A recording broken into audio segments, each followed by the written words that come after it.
Oi, gente, tudo bem? Vamos começar falando sobre pigmentações. Vamos lá. Denomina-se pigmentação a formação ou o acúmulo de pigmentos nos diversos tecidos do organismo, podendo ser um processo fisiológico ou um processo patológico. Os pigmentos, esse processo pode ser endógeno ou exógeno, pode vir do próprio metabolismo do organismo, como pode vir por um processo exógeno, tá?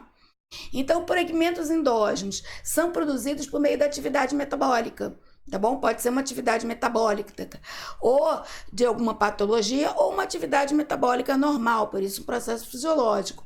E o pigmento exógeno são aqueles advindos do exterior, tá bom? E que alcançam o interior dos tecidos por via respiratória, digestória ou inoculação, pele e mucosas, tá? Bom, pigmentação endógena. O exemplo são os melanócitos da pele, que recebem influência hormonal. A gente vai falar aqui de uma doença específica, a doença de Addison, que a pessoa fica mais hiperpigmentada, fica com uma coloração diferente. Os melanócitos, por exemplo, eles são influenciados por dois hormônios da hipófise, a melatropina e a melatonina, tá? A melatropina, ela tem três formas: alfa, beta e gama.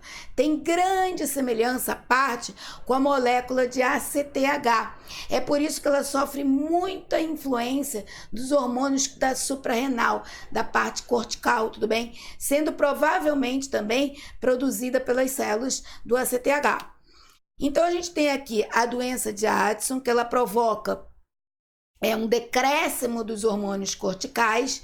Esses hormônios corticais que fazem o feedback negativo para não haver a produção de melatropina, para a melatropina baixar. Só que sem o feedback negativo por parte dos hormônios corticais, há uma hiperpigmentação da pele, porque há uma maior produção tanto de ACTH como de melatropina. É por isso que na doença de Addison, a pessoa fica com uma coloração diferente, fica mais hiperpigmentado, tudo bem? Então, a hemoglobina e derivados, elas também geram pigmentação na pele, né? Após a destruição das hemácias, dois pigmentos podem se formar: a hemosiderina e a bilirrubina, tá bom? Os distúrbios causados pela deposição de pigmento hemosiderina decorrem dos seguintes mecanismos. Vamos falar primeiro da hemosiderina: excessiva destruição de hemácias, excessiva absorção intestinal de ferro ou hemorragias, tá bom? Vamos lá. A hemosiderina. A hemosiderose localizada é encontrada em hemorragias. Todo o processo hemorrágico, quando você dá uma batida, você nota que a pele vai se tornando azulada, né? Que é a hemoglobina desoxigenase ali, sem o oxigênio. Depois você vai notar que ela vai ganhar uma coloração amarelada. É porque a hemoglobina vai sendo decomposta ali, tá bom? Em que a hemosiderina é vista no interior dos macrófagos 24 a 48 horas após o início do sangramento. A hemosiderose sistêmica já é diferente. Ocorre por aumento da absorção intestinal de ferro, em anemias hemolíticas e após transfusões de sangue repetidas. O pigmento acumula-se nos macrófagos do fígado, baço, medula, ósseas, linfonodos e mais esparsamente nos da derme, pâncreas e rins. A gente vai olhar aqui, ó, deposição excessiva de hemosiderina nos tecidos. Hemosiderose pode ser localizada ou sistêmica, tá? A hemosiderose localizada é sempre um processo de hemorragia e é vista em 24 horas ou 48 horas após o sangramento. A gente vê aqui essa hemosiderose, são esses pigmentos, tá? Mais quase pretos, né? Que estão aqui, tudo bem? E aqui a hemosiderose sistêmica ocorre por aumento da absorção intestinal do ferro, tá bom? Em anemias hemolíticas, após transfusões de sangue repetidas, o pigmento acumula-se nos macrófagos do fígado, baço, medula óssea, linfonodos, mais espaçamente derme, pâncreas e rins, tudo bem? Hemocromatose, essa já é uma doença genética, traz uma forma especial de hemosiderose sistêmica, em que há o aumento da absorção intestinal do ferro por defeito genético, devido à limitada capacidade de excreção, exceto quando ocorre hemorragia, tá? O aumento da absorção do ferro resulta no acúmulo do metal em vários órgãos, excesso de ferro, sobretudo em macrófagos do intestino e células parenquimatosas, do fígado, pâncreas, pele, hipófise e coração. Lesa as células por meio da formação de radicais livres ou liberação de enzimas hidrolíticas e de ferro acumulado nos lisossomos. Essa já é fatal, tá bom? Então a gente tem ali uma hemocromatose, a gente vê a cor de ferrugem que esse fígado apresenta aqui no A, né? E depois ali um pâncreas no B. Ele tá com um aspecto ferruginoso. A gente nota ali a cor dele, a coloração. Parece até metal enferrujado, não parece? Lipofuscina. São corpos residuais, é normal no envelhecimento, é um pigmento de desgaste, tá?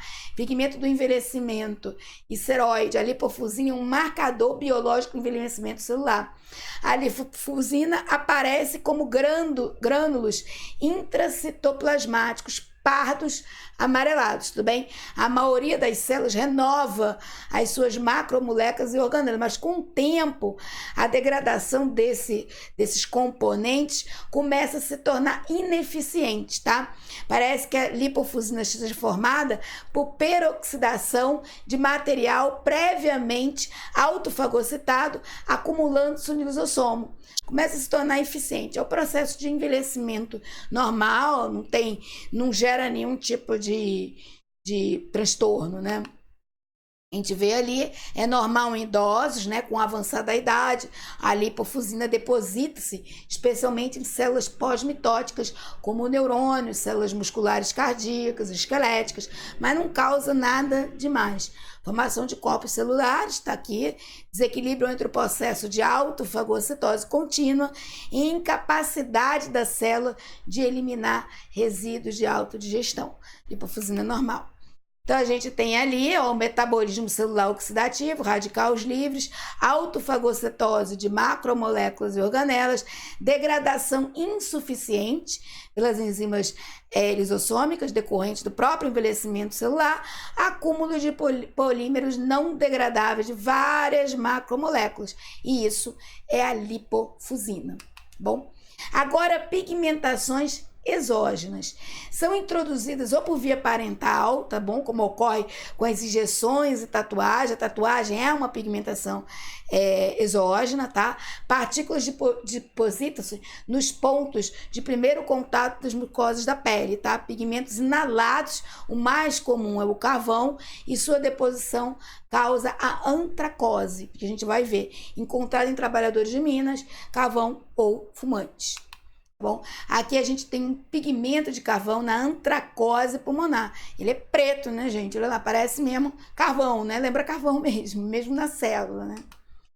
Bom, as pigmentações patológicas. A gente tem pigmentos que podem ser substâncias coradas coloridas, podem estar em células em condições normais ou anormais de pigmentação patológicas, tá? E podem ser inoculados, como a tatuagem, ingeridos, a carotenose, quando tem gente que come muita cenoura que fica amarelada, mas isso não traz nenhum transtorno, tá bom?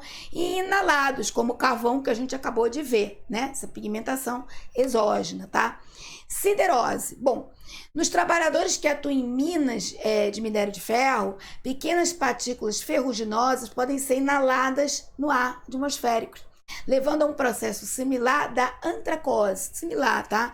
Na siderose dos mineiros, entretanto, observamos uma correlação ferruginosa dos pulmões, frequentemente a sideroantracose, tudo bem? Desde que não haja sílica, que é a sílica que provoca prejuízo, né?